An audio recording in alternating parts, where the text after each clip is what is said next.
So I'm gonna go a little bit off script right now because I have so much on my mind. I've been reading a lot of comments. Every time there is a suicide that is in the media, and it has a lot of media coverage, particularly when they're the person, or I call them a victim of suicide.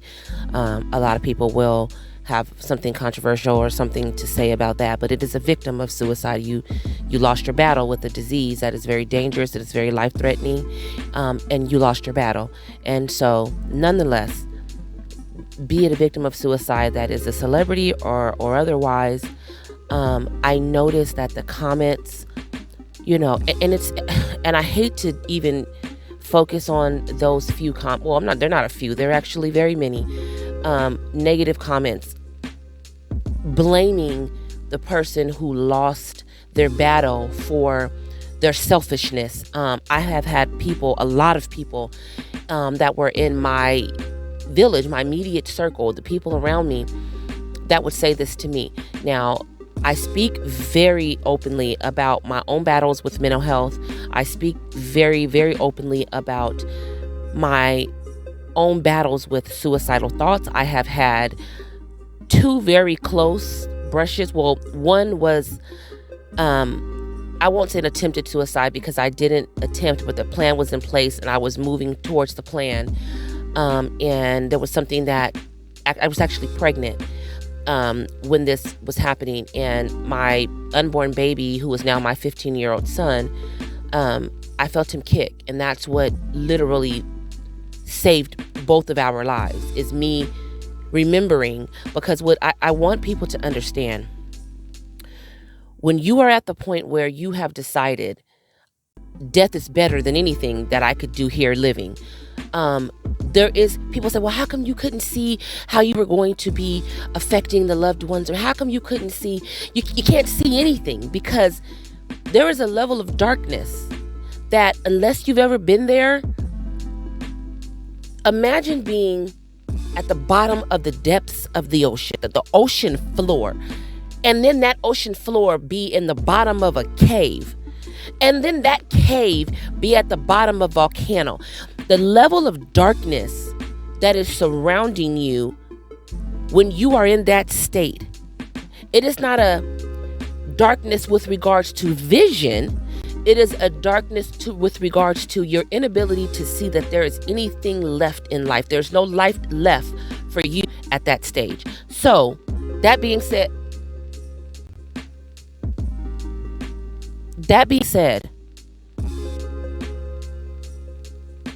dang, I done lost my train of thought. Jesus. The devil don't never want me to share this. The devil never wants me to go. Today, don't you let this devil stop you. You get back into it. Lock back in. The level of darkness that is surrounding a person who no longer sees life left is a darkness that you would never understand unless you've been in it. And I say that to say, how can you see anything when all you see is darkness around you? That is the point that people do not understand. You're making someone's illness that they didn't ask for about you. The victim is not selfish. It is you who is now selfish.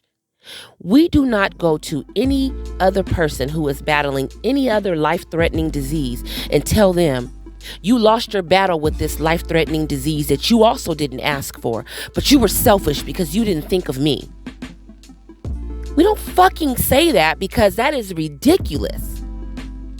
We don't fucking say that about other life-threatening diseases because we believe the person is suffering in the other life-threatening diseases.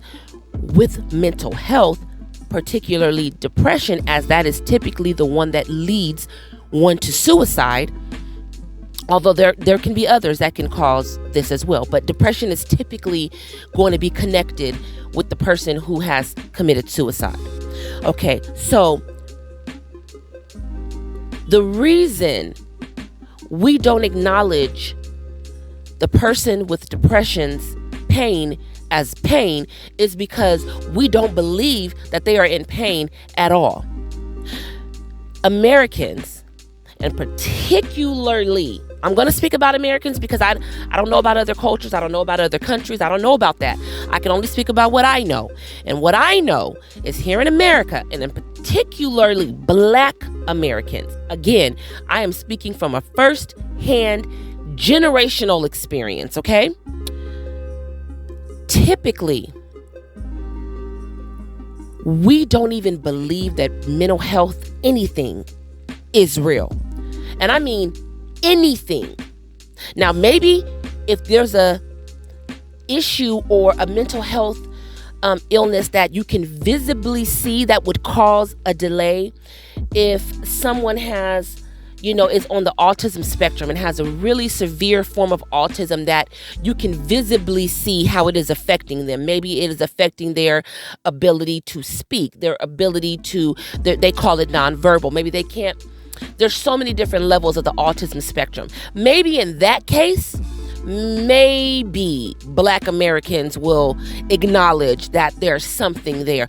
Maybe if someone has Down syndrome and it is greatly affecting them, or African Americans do not even believe in mental health. I don't even care if you're on the autism spectrum and it's very clear that you have a lot of things that you're fighting against.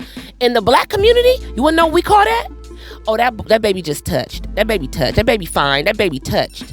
Don't let them white people. This is what we say in our community. Okay, this is not me. This is my community. Don't let them white people tell you something wrong with your baby. Ain't nothing wrong with your baby. This is how our community behaves, okay? This is the ignorance in the community that I was born into that is taking so many fucking lives because we are too ignorant to stop for a second and say, I don't know what the fuck I'm talking about. And so maybe I ought to let these people who do know what the fuck they're talking about do the talking, the diagnosing, and the treating of a disease I have no knowledge on.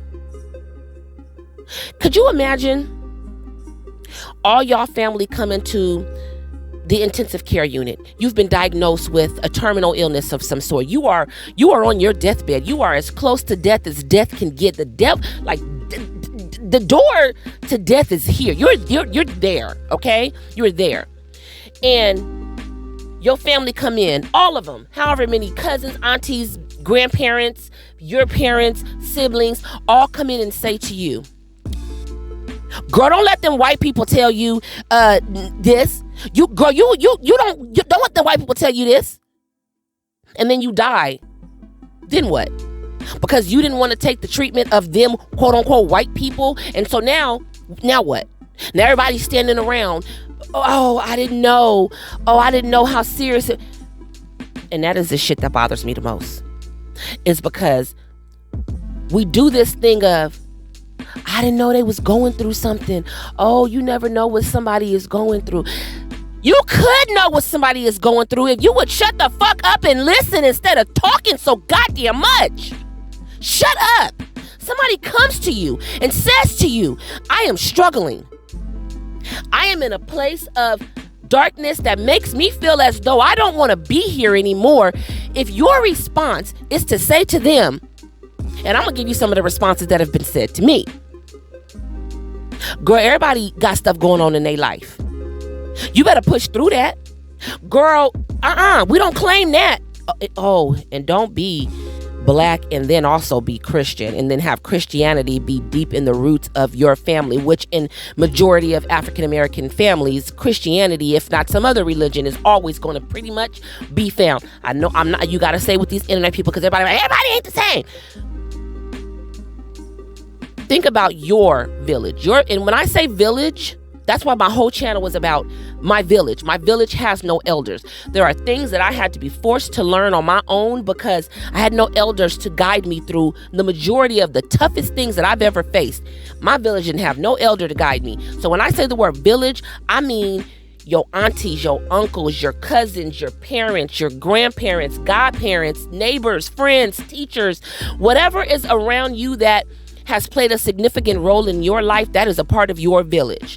They don't have to be a good part. They could be shitty people, shitty parents, piss poor, whatever, but they're still your village. This is your village. This is the community of people you were directly born into, okay? That's what I mean when I say village. If your village, you turn anybody in your village, there's even a possibility, depending on how long you've been dealing with mental health, that you might have reached out to multiple people in your village. And if there is Christianity at the roots of that village, and I'm pretty sure, like I said, if everybody takes a look at their village, I bet you're going to find a big bulk of religion anywhere you turn in this Black community. And that is just a fact. I'm not saying every single person, okay? But I am telling you, the majority of African American people have religion tied deep into their roots. I am a Christian. I am a God-fearing woman. I love God. God is what saved me when I actually did attempt suicide. God would not let me go because he was not done with me. That's another story. I have a video on that. I'm not going to get into that right now. When your village has religion tied into it, and then you turn to this village and say, I am struggling and I am in need of help, the help that you are going to need is going to be even further and harder to attain in that particular village, because Christianity and mental health, they are very much so not even close, remotely close to even come, like they don't even, it doesn't even exist in Christianity, okay? Our faith teaches us that to have mental health issues is a direct link to the enemy, also known as Satan, the devil, whatever you want to call him. Christianity, we call this dude the enemy. Okay, so if you go to your religious family member in your village and say, I am really suffering with this, and lately I've been feeling like I don't want to live anymore. Not only are you more than likely not going to get any support, but you're going to be shamed, and you're going to be forced to go a certain way with regards to seeking help that may cause you to be more suicidal, okay? I'm going to do a more scripted approach to this, so I'll leave that piece alone. I'll come back to that. Because I don't really like to go off script. I am very much a loose cannon when it comes to my thoughts. Like, I start to stutter, and I'm very meticulous with the way that I like to put my words, string my words together. So I don't like to go off a script too much, but I'm just giving because I'm reading these comments. This poor brother, Stephen Boss.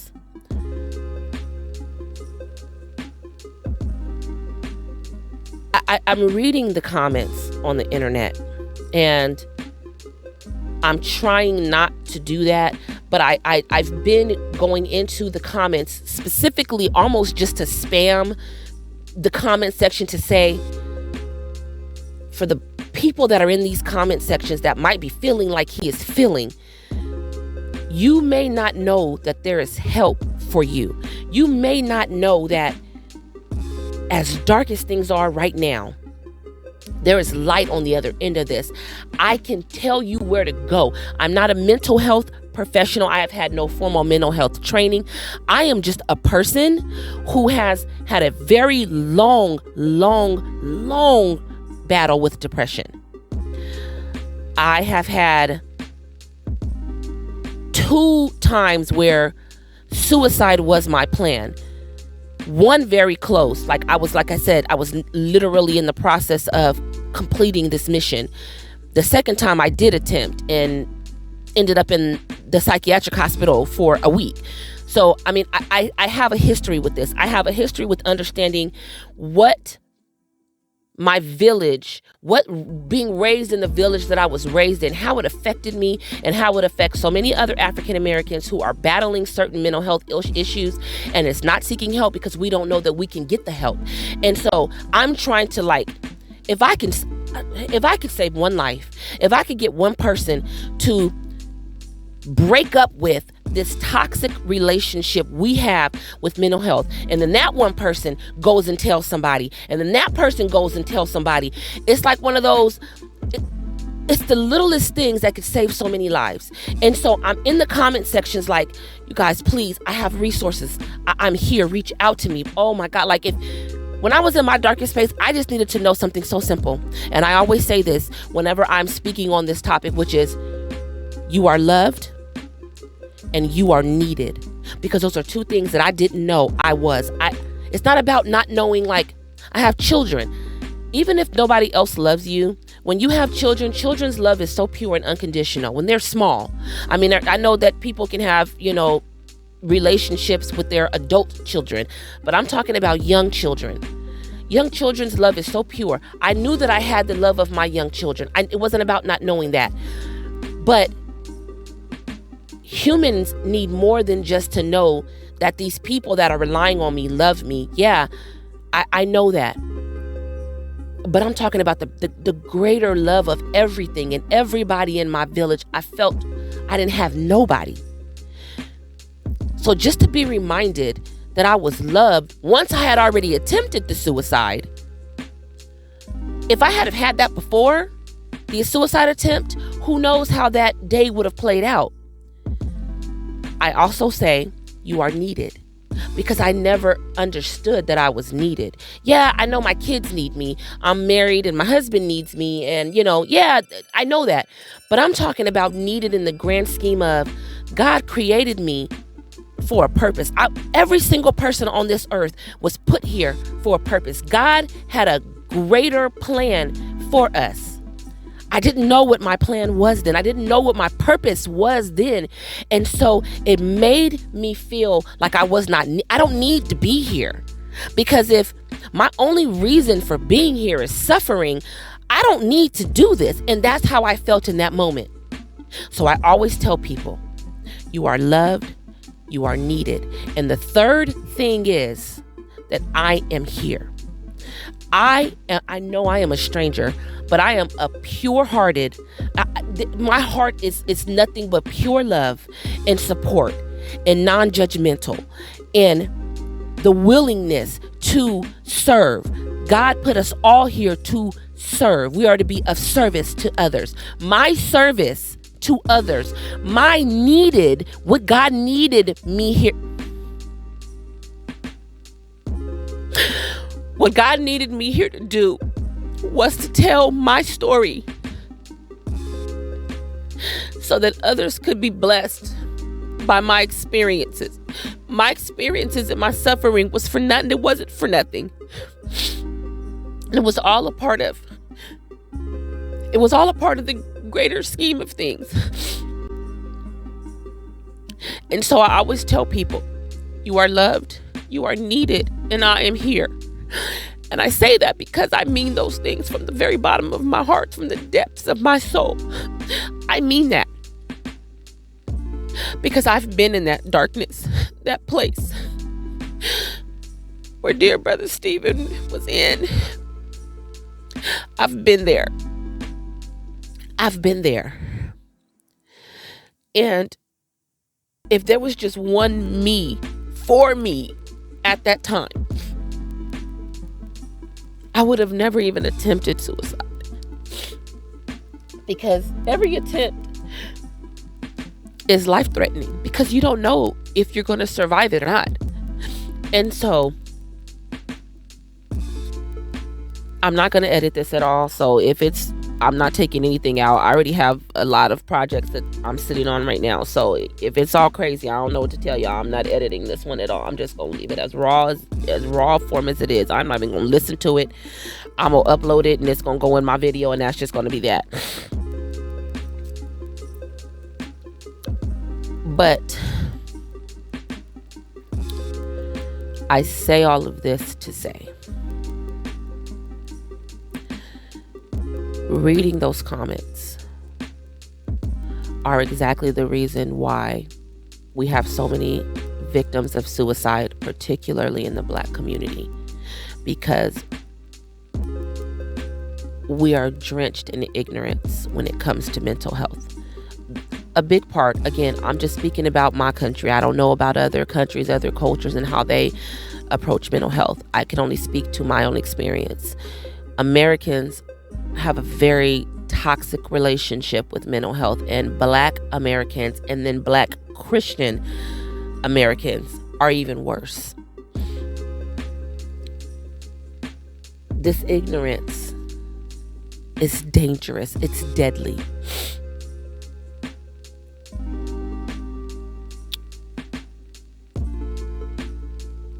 And it's costing lives. Not just lives of adults. I made another video some months back. There are little children, African American children, hundreds of them, that have died by suicide. Can you imagine an 8-year-old hanging themselves in their pajamas? How does an 8-year-old even know how to plan a suicide? But they learn it. And they learn it because they are desperate to end their hurt. So they will figure it out. I'm not shaming anyone for the things that they might have done when they didn't know better. The things you might have said when you didn't know better. Even if you said or did some things and the person who you said or did these things to, when they reached out to you for help, lost their battle. I'm not blaming you. You didn't know better. But the technology age makes it where to say you don't know better anymore is just not acceptable. We walk around with a computer in our hands. If from the studies that I've seen, we're literally doing everything we're at dinner with our loved ones and we're texting them across the table. We are in bed with our spouses and we're watching movies and TikTok videos and stuff when we should be, cuddling or making love or whatever the case may be. We are with our children, at the park and we should be pushing them on the swing. Meanwhile, we're in the corner doing a TikTok dance and they're in the corner, playing. We are on our handheld computers all day long. To say I didn't know is just a crock of shit at this stage in the game. If you don't know, then learn. Ignorance kills. Your ignorance is deadly. Your loved one comes to you in a place of darkness where they don't see anything but hurt and pain and brokenness.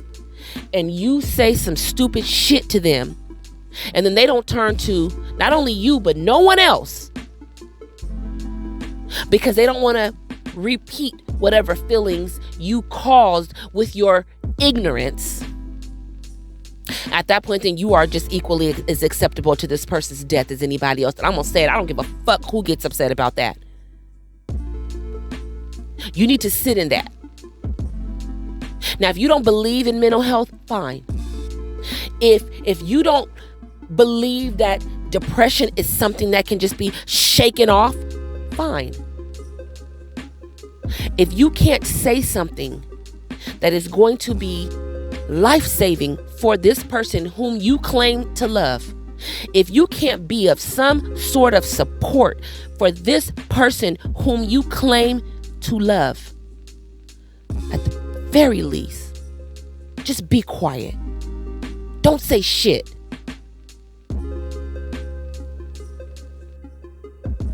I don't want to open up my phone one more fucking time and see one more person that lost their battle to an illness that is treatable.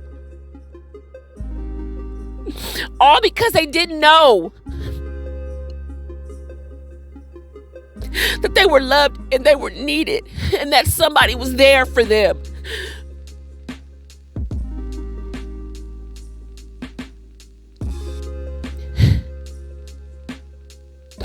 If you can't be supportive, then please just be fucking quiet.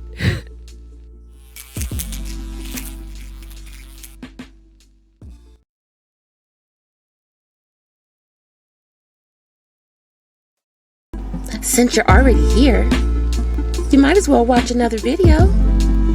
I'll just put it right here for you. It's right here. Just one little click. Go ahead. So we can be together longer, okay?